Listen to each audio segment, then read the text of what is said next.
Hi friends, হালিমস একাডেমিতে সবাইকে স্বাগতম। আজকে আমরা চলে আসছি প্যাডি ফিল্ডে। সব জায়গাতে ইংরেজি শেখা যায়, এর একটা অংশ হিসেবে আজকে এখানে আসলাম, যেখান থেকে আমরা কতগুলো ভোকাবুলারি শিখতে পারি। চলুন দেখি। আমি যেখানে দাঁড়িয়ে আছি এখানে এখানে আমরা যদি একটু ধরি, এটা হচ্ছে একটা প্যাডি ফিল্ড, অর্থাৎ ধান ক্ষেত। তো প্যাডি হচ্ছে ধান আর ফিল্ড হচ্ছে ক্ষেত। তো প্যাডি ফিল্ড হচ্ছে ধান ক্ষেত। এখানে যে ওখানে আমরা দেখছি একটা মেশিন দেখা যাচ্ছে, ওইটা অগভীর নলকূপ বা অগভীর মেশিন আর কি, এটাকে শ্যালো মেশিন বলে। তো আমরা একটা পেলাম অগভীর মেশিন, যেগুলো অগভীর নলকূপ, এগুলোকে শ্যালো মেশিন বলবো। তো এখানে আমরা জানি যে প্রজেক্টটা হচ্ছে, এগুলো হচ্ছে ইরি প্রজেক্ট। ইরি হচ্ছে ইন্টারন্যাশনাল রাইস রিসার্চ ইনস্টিটিউট, এটার হেডকোয়ার্টার হচ্ছে ম্যানিলাতে অবস্থিত। তো ইরি ধানটা এখানে ব্যাপক প্রচলিত। তো এই ইরি ধান খেতে যে সেচ পদ্ধতি চালু আছে সেটাকে বলা হয় ইরিগেশন। ইরিগেশন মানে সেচ।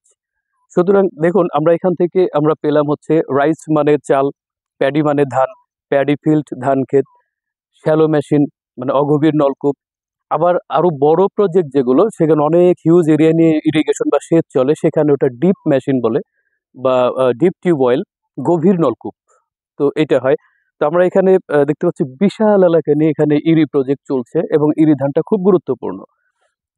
তো সুতরাং আমাদের এখানে যে ভোকাবুলারি এলো, তো এখান থেকে আমরা দেখতে পেলাম, আই রিপিট, সেটা হচ্ছে ইরি, ইরিগেশন মানে সেচ, ডিপ মেশিন বা ডিপ টিউবওয়েল গভীর নলকূপ, শ্যালো মেশিন অগভীর নলকূপ, প্যাডি ফিল্ড ধান ক্ষেত, প্যাডি ধান, রাইস চাল।